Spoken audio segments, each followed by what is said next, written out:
Monday, September 16th, 2019, Maneco 64, home of alternative economics and contrarian views.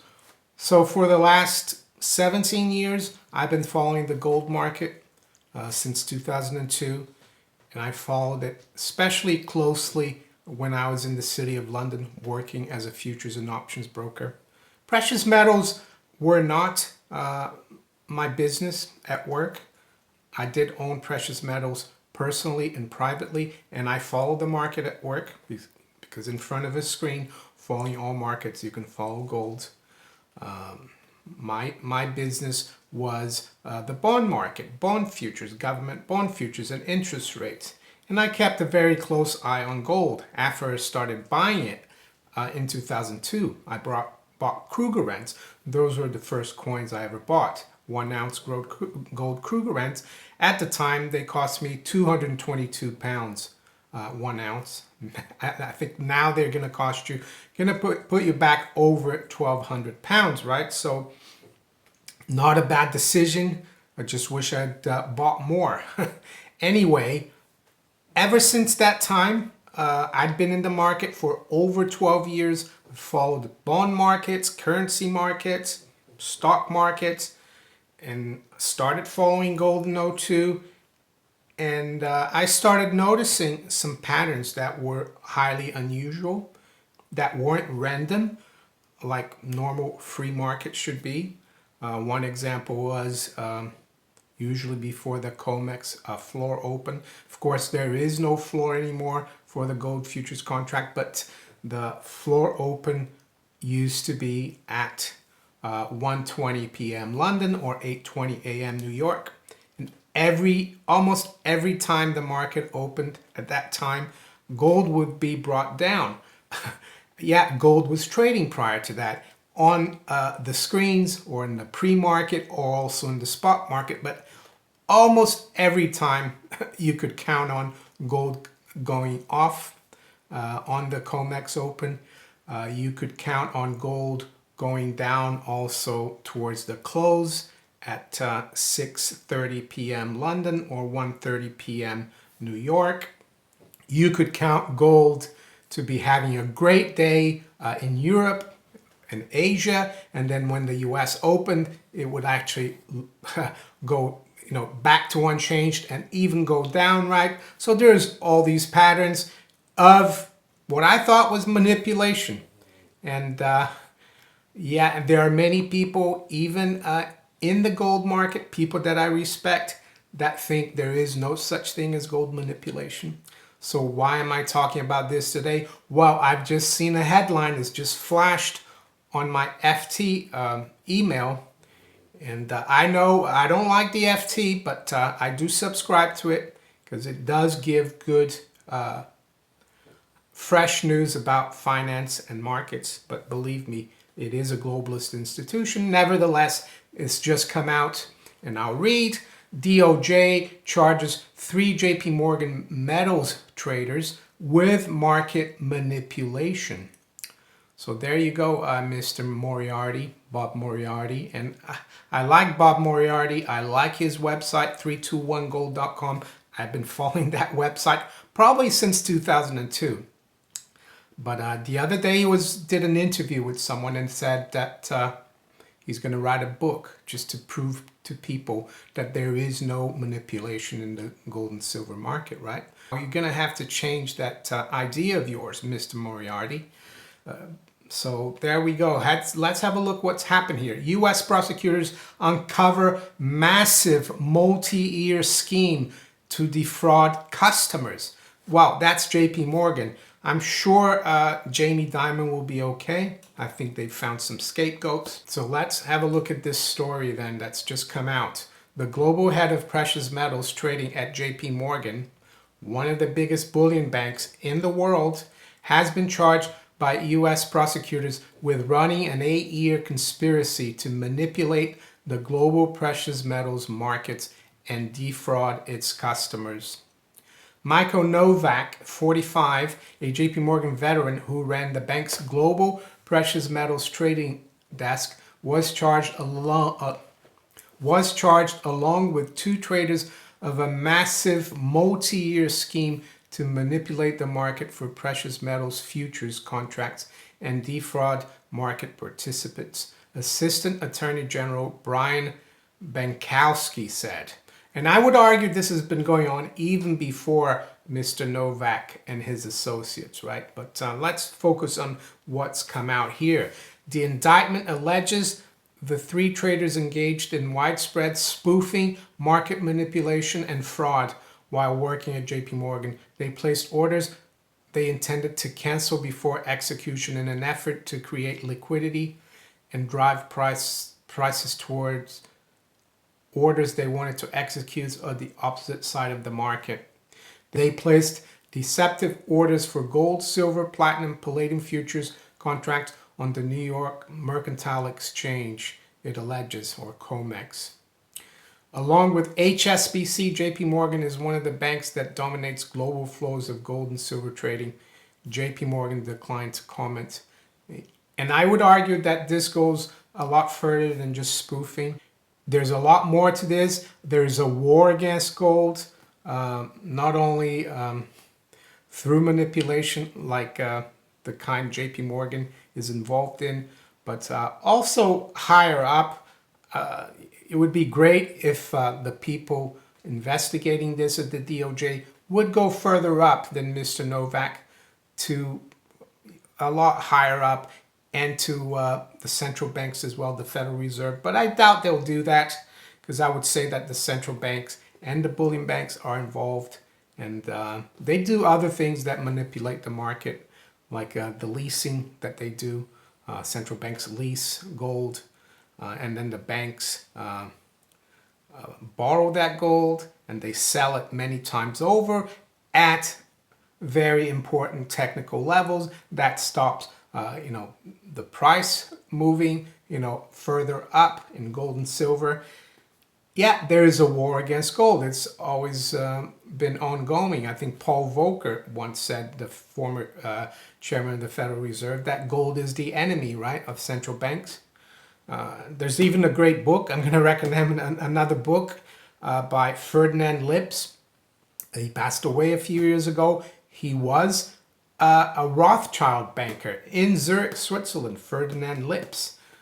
He wrote this book, Gold Wars: The Battle Against Sound Money as Seen from a Swiss Perspective. So I really recommend this book. Mr. Lips talks all about the manipulation that has been taking place not only recently, but in the 60s and early 70s. He talks about the London gold pool in the 60s, which was a covert operation to try to keep the price of gold from rising, the official price.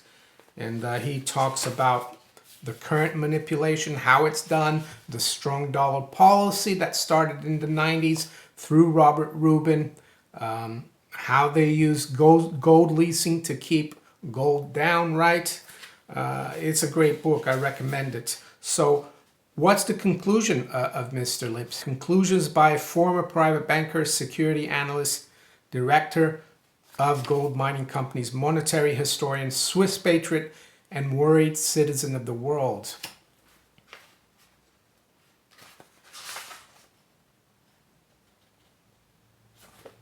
So yeah, he wrote this in 2001, actually. I think I bought this in around 2003. So I'll go through this conclusion of Mr. Lips, Ferdinand Lips. The Gold War is nothing else than a Third World War. It is not only a most unnecessary, but the most destructive of all wars. It should be stopped now. World War III may have begun with the demise of the classic gold standard of the 19th century. If the countries at war in World War I had not hastily and foolishly given up the gold standard, World War I might not have lasted more than 6 months, because the warring nations would have run out of gold to pay for it, and more taxes would have been resisted. I contend that World War I lasted as long as it did because the gold standard was abandoned. Deficit financing made it possible for it to last over 4 years, destroying capital, wealth, a rich cultural heritage and unnecessarily killing millions of young soldiers and innocent people. If World War I had lasted only 6 months, currencies would not have been destroyed. There would have been no Versailles Treaty and no German hyperinflation. The little understood Genoa Convention of 1922 was largely responsible for the boom of the 1920s, the Roaring Twenties, and the crash of 1929, leading to the crisis of the 1930s. Without the mishandling of gold, there would have never have been a Hitler. Neither would there have been a Bolshevik takeover by the likes of a Lenin, nor would Russia have had to endure a Stalin with even more millions of innocents killed. There would have never been a World War II. Ignoring gold led to the 1944 Bretton Woods system and also to its downfall. Without repeating the mistakes of 1914 or 22, we never would have had an inflationary crisis in the 1970s, the oil crisis in the 70s, and the approaching oil and energy crisis of the 21st century are primarily monetary crises. The suppression of gold and the unlimited expansion of fiat money have led to the monetary, economic, and political crisis and wars of the 20th century. The end of Bretton Woods gave birth to the ongoing and future derivatives crisis. He was writing this in 2001, so he got it spot on, which is at the base of what Alan Greenspan calls systemic risk. Because the world disregarded gold money and the world's crises were erroneously but probably intentionally blamed on gold, this is why we have gold wars. Financial markets can only function satisfactorily under a gold standard. History has shown that monetary stability was best under the automatism of the classic gold standard. Fiat money can only lead to short-lived financial and economic booms. The end result is inflation and embezzlement of savings at the expense of workers, pensioners, and the poor who are unable to defend themselves against the ongoing fraud.